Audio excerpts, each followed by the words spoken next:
죄의 짐을 풀어주신 주의 능력 그도다.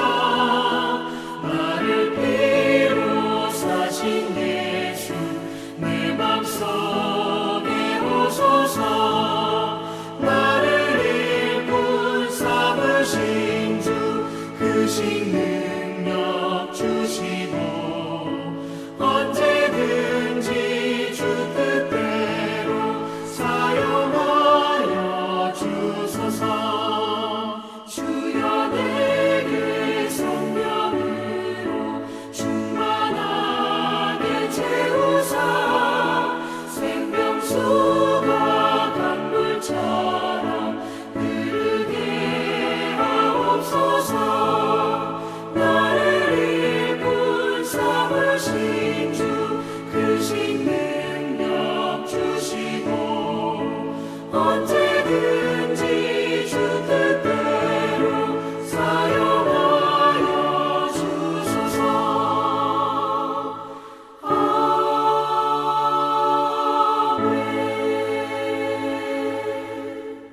아멘. 이 새벽에 하나님께서 주시는 말씀은 에스겔 24장 1절에서 14절까지의 말씀입니다. 구약 에스겔 24장 1절에서 14절까지의 말씀을 제가 봉독합니다. 아홉째 해 열째 달 열째 날에 여호와의 말씀이 내게 임하여 이르시되 인자여 너는 날짜 곧 오늘의 이름을 기록하라. 바벨론 왕이 오늘 예루살렘에 가까이 왔느니라. 너는 이 반역하는 족속에게 비유를 베풀어 이르기를 주 여호와께서 이같이 말씀하시기를 가마 하나를 걸라. 건 후에 물을 붓고 양떼에서 한 마리를 골라 각을 뜨고 그 널쩍다리와 어깨 고기의 모든 좋은 덩이를 그 가운데에 모아 넣으며 고른 뼈를 가득히 담고 그 뼈를 위하여 가마 밑에 나무를 쌓아 넣고 잘 삶되 가마 속의 뼈가 무르도록 삶을지어다. 그러므로 주 여호와께서 이같이 말씀하셨느니라. 피를 흘린 성읍 녹슨 가마 곧 그 속에 녹을 없이 하지 아니한 가마여 화 있을진저 제비 뽑을 것도 없이 그 덩이를 하나하나 꺼낼지어다.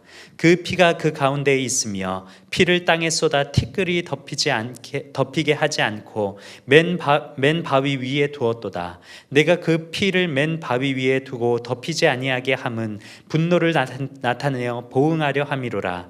그러므로 주 여호와께서 이같이 말씀하셨느니라. 화 있을진저 피를 흘린 성읍이여 내가 또 나무 무더기를 크게 하리라. 나무를 많이 쌓고 불을 피워 그 고기를 삶아 녹이고 국물을 졸이고 그 뼈를 태우고 가마가 빈 후에는 숯불 위에 놓아 뜨겁게 하며 그 가마에 놋을 달궈서 그 속에 더러운 것을 녹게 하며 녹이 소멸되게 하라. 이 성읍이 수고함으로 스스로 피곤하나 많은 녹이 그 속에서 벗겨지지 아니하며 불에서도 없어지지 아니하는도다.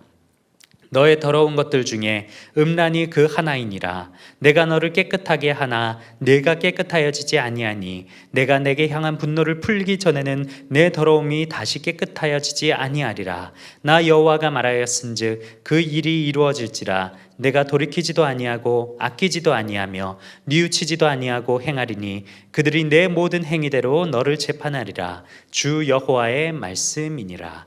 아멘. 네, 에스겔서의 특징은 비유가 많이 나온다는 것입니다. 어제 새벽에 보았던 사자의 비유 그리고 포도나무의 비유와 마찬가지로 오늘은 가마의 비유가 나오고 있습니다. 방금 함께 읽으셨다시피 이 내용을 그냥 눈으로만 보기에는 어떤 내용인지 한눈에 파악하기가 힘듭니다. 그래서 저와 같이 이 내용이 무엇을 비유한 내용이며 그리고 그 안에 숨겨진 하나님의 뜻, 하나님께서 하시고자 하시는 말씀이 무엇인지 이 시간 함께 한 절 한 절 풀어보도록 하겠습니다. 우리 먼저 4절과 5절의 말씀을 다시 한번 읽어보겠습니다.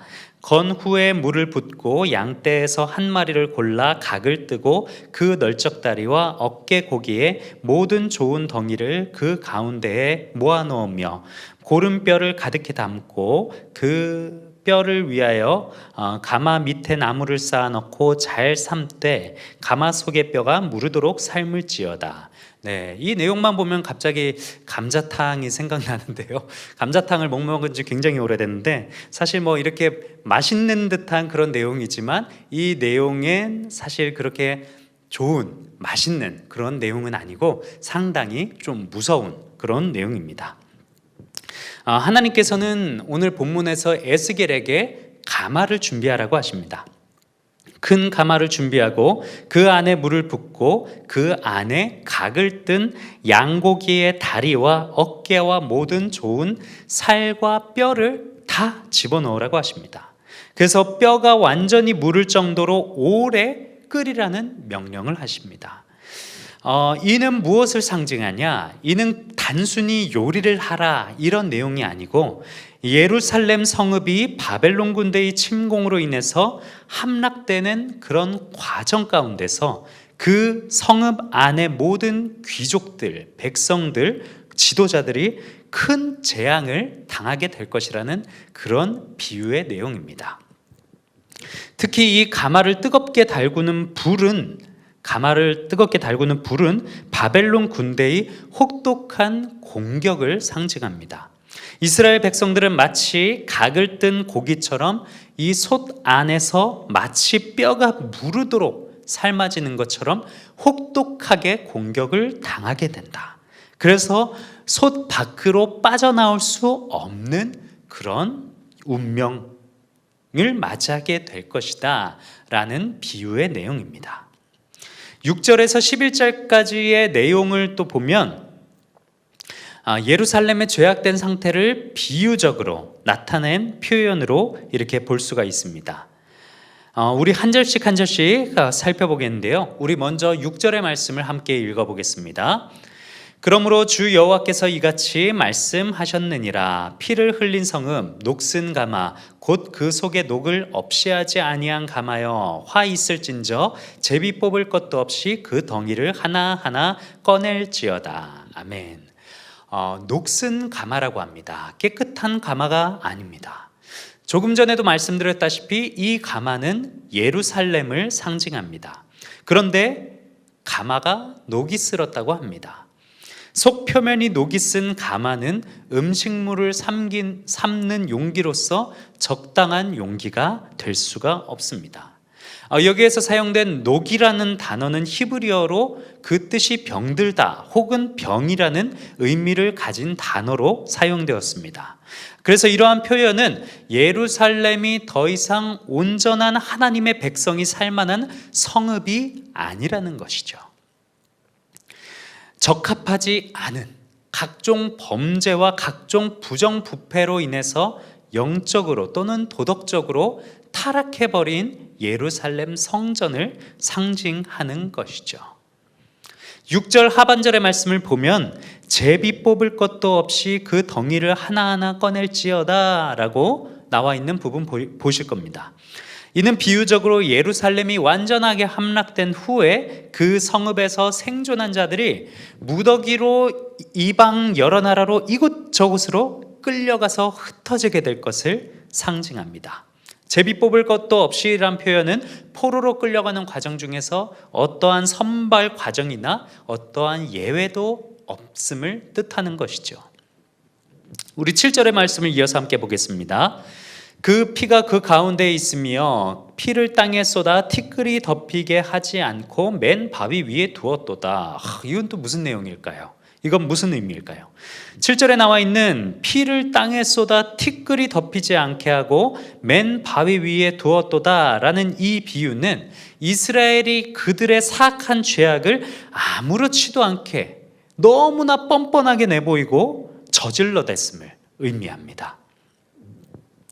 맨 바위는 어떤 바위보다 큰 바위로서 모든 사람들이 다 볼 수 있는, 모든 사람들이 그냥 보기만 해도 한 번에 보이는 높은 산 같은 그런 바위를 의미합니다. 그래서 따라서 이스라엘 백성들은 모든 사람들이 볼 수 있을 정도로 그 죄악이 너무나 뻔뻔하고 공공연하게 그 죄악을 저지르고 드러냈다. 그러한 내용이 이 7절이죠.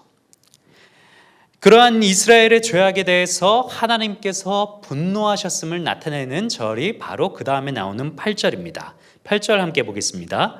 내가 그 피를 맨 바위 위에 두고 덮이지 아니하게 함은 분노를 나타내어 보응하려 함이로라. 우리 9절의 말씀을 이어서 함께 보겠습니다. 그러므로 주 여호와께서 이같이 말씀하셨느니라. 화 있을진저 피를 흘린 성읍이여 내가 또 나무 무더기를 크게 하리라. 네, 피를 흘린 성읍이여 예루살렘을 뜻하죠. 내가 나무 무더기를 크게 하리라 라고 말씀하십니다. 나무 무더기가 크다는 것은 무엇입니까? 아까 말씀드렸다시피 이 가마를 끓게 하는 불이 바벨론의 공격이라고 하였습니다. 말씀드렸습니다. 그런데 이 불이 더욱더 커지기 위해선 무엇이 필요한가요? 맞습니다. 나무 장작이 있어야 합니다. 장작이 많으면 많을수록 공격은 거세집니다. 예루살렘을 태우는 장작 더미를 가능한 크게 만드실 것이다. 바벨론에 더욱더 강력하게 공격할 수 있도록 할 것이다 라는 뜻이죠. 그 당시 누구도 대적할 수 없을 정도로 바벨론의 군사력을 막강하게 하여서 예루살렘을 공격할 것이며 그들을 멸망시킬 것이다. 그 정도로 하나님의 이스라엘을 향한 분노가 극에 달해 있다. 그런 내용이죠. 우리 이어서 10절에서 11절의 말씀을 또 읽어보겠습니다. 나무를 많이 쌓고 불을 피워 그 고기를 삶아 녹이고 국물을 졸이고 그 뼈를 태우고 가마가 빈 후에는 숯불 위에 놓아 뜨겁게 하며 그 가마에 놋을 달궈서 그 속에 더러운 것을 녹게 하며 녹이 소멸되게 하라. 이 본절은 단순히 가마솥 속에 음식물을 삶는 내용이 아니다라는 것을 충분히 아시게 되셨습니다. 국물이 다 졸아서 없어지고 뼈까지 다 태워 없어질 정도로 완전한 무로 돌릴 것이다. 이런 하나님의 말씀, 하나님의 그런 뜻에 대한 비유입니다. 그리고 그 이후에 가마가 모두 비면 숯불 위에 놓아 뜨겁게 달굼으로써 더러운 모든 녹들이 녹고 가마에 붙어있던 녹들도 다 소멸될 정도로 만들 것이다. 그럴 정도로 하나님께서 예루살렘의 죄악을 정화시킬 것이다. 모든 죄가 깨끗해질 때까지 무로 되돌리실 것이다. 이런 하나님의 의지를 나타내는 것이죠. 우리 12절에서 14절 말씀을 또 봅니다. 이 성읍이 수고함으로 스스로 피곤하나 많은 녹이 그 속에서 벗겨지지 아니하며 불에서도 없어지지 아니하는도다. 너의 더러운 것들 중에 음란이 그 하나이니라. 내가 너를 깨끗하게 하나 내가 깨끗하여지지 아니하니 내가 내게 향한 분노를 풀기 전에는 내 더러움이 다시 깨끗하여지지 아니하리라. 나 여호와가 말하였은즉 그 일이 이루어질지라. 내가 돌이키지도 아니하고 아끼지도 아니하며 뉘우치지도 아니하고 행하리니 그들이 내 모든 행위대로 너를 재판하리라. 주 여호와의 말씀이니라. 아멘. 12절에는 하나님이 보내신 그 어떤 수많은 선지자들의 노력에도 불구하고 예루살렘의 죄악이 끝내 벗겨지지 않았음을 이야기합니다. 많은 녹이 속에서 벗겨지지 아니하였죠. 그 죄악된 여러 가지 죄악 중에서 특별히 13절에 구체적으로 그 죄악 중에 하나를 이야기하는데 무엇이라고 나옵니까? 음란이라고 표현합니다. 그런데 이 음란이라고 사용된 히브리어 단어가 짐마라는 단어인데 이는 단순히 육체적 음행만을 뜻하는 것이 아닙니다. 사람의 악한 생각, 악한 계획, 그리고 그릇된 의도와 마음, 이 모든 것들을 포함하는 것이 바로 이 짐마라는 단어입니다. 즉 사람의 마음으로부터 나와서 그들의 행동으로까지 이어진 모든 악한 행위들을 뜻하는 것이죠. 결국 사람은 한 번 악한 생각에 빠지게 되고 한 번 악한 길에 발을 들이면 그것으로부터 쉽게 벗어나지 못한다. 쉽게 그들의 뜻대로 나오지 못한다. 그런 의미를 담고 있습니다. 사람이란 그런 존재죠. 내가 한번 악한 길에 빠지게 되면은 처음에는 굉장히 죄책감이 많이 듭니다. 그런데 하나님께 회개를 했지만 다시 한번 그런 죄악에 이끌려서 여러 번, 두 번, 세 번, 네 번 그런 죄악을 저지르게 되면 어느새 죄악이 너무나 일상이 되어버립니다. 어느덧 하나님 앞에 찔리는 그런 양심의 가책도 느껴지지 않고 마치 누른 가마솥 안에 완전히 누른 녹슨 그런 것처럼 내가 알지도 못하게 그렇게 내 안에 자리 잡게 되는 것입니다. 그것이 인간이란 존재입니다. 사랑하는 여러분, 오늘 본문의 비유의 내용들을 우리는 살펴보았습니다. 그로 인해서 죄악에 가득한 예루살렘에 향한 하나님의 진노가 얼마나 크신지도 함께 보았습니다. 예루살렘 사람들은 하루하루를 그들의 삶을 죄악된 녹으로 채워갔습니다. 자신들이 알지 못하는 사이에 어느덧 그들의 죄악, 그들의 녹은 그들의 안을 모조리 덮어버리고 그들이 그것을 깨달았을 때는 이미 더 이상 그들의 힘으로는 벗겨낼 수 없을 정도로 심각한 죄악이 되어버리고 말았죠. 사랑하는 여러분, 하나님께서는 죄인이 벌받는 것에 대해서 기뻐하시지 않는다고 하셨습니다. 하나님께서는 오늘 우리의 삶을 이 말씀을 통해서 점검하기를 원하십니다. 여러 번 점검하고 또 여러 번 돌이키기를 원하십니다. 우리의 삶이 오늘 예루살렘과 같은 녹슬어서 더 이상은 사용을 할 수 없을 정도로 하나님의 그런 힘이 아니고서는 도저히 벗겨낼 수 없을 정도로 녹슨 죄악으로 가득한 그런 우리의 인생이 아닌지. 지금 온라인 예배로 드려지는 때입니다. 그렇기 때문에 평소 교회라는 울타리 안에 들어올 수 없어서 우리는 죄악에 더욱더 노출되었습니다. 평소 자주 보던 교우들도 없고 목사님, 전도사님과 마주하면서 삶을 나눌 수가 없기에 나의 죄악에 대해서 돌이킬 그런 시간, 환경이 조성되지가 않습니다.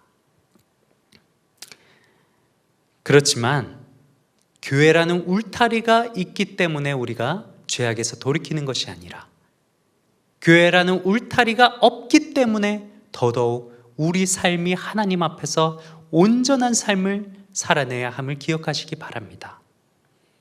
어찌 보면 지금은 하나님과 굉장히 멀어진다고 생각되는 시기입니다. 하지만 하나님의 역사는 광야에서부터 시작됨을 기억하시기 바랍니다. 모세도 그랬죠. 왕자의 자리에 있다가 40년 동안 모세가 광야에서 지낼 때 그때 하나님의 역사가 또 시작됩니다. 이스라엘 백성들이 40년 동안 광야 생활할 때 그 가운데 더욱더 깊이 찾아오신 분이 하나님이십니다. 사랑하는 여러분, 우리가 교회라는 울타리를 벗어나서 우리의 삶 가운데 있을 때 여러 가지 죄악들에 노출되어서 우리 삶을 녹슨 것으로 가득 채우는 일이 없기를 축복드립니다.